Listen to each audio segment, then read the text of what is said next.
Навигация на Лене стартовала в начале мая, и Ленский речной порт уже перешел на круглосуточный режим работы. Объемы 2014 года составляют свыше 400 тысяч тонн. Начальный период перевозок обещает быть довольно насыщенным, так как речники торопятся вывести весь груз из Усть-Кута в течение 3 ближайших месяцев. Подробности у Сергея Евсикова. Навигация набирает силу. На рейд Ленского речного порта суда прибывают ежедневно. Судоходная обстановка нормализовалась, и капитаны без проблем проводят плавсредства до места назначения. Обстановка выставлена, путейцев плавучие выставили, по крайней мере, осетрова и чора. Летнюю уровни воды упали, все. Но в ночное время не идем, пока служба безопасности не разрешает, не освещена. С 1 июня освещение будет.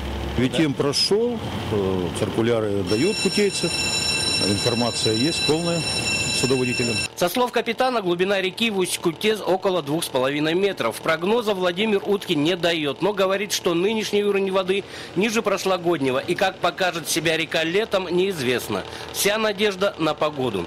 А вот поведение порта опасений не вызывает. Как обычно, грузовой терминал Ленского района к навигации готов. Вся техника в исправном состоянии, часть штата проходит обучение для полной комплектации коллектива.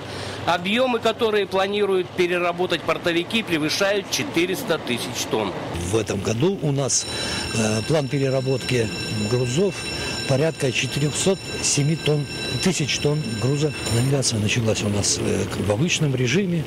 Значит, первые теплоходы, как правило, приходят, это компанейские, судоходная компания «Алроса Лена».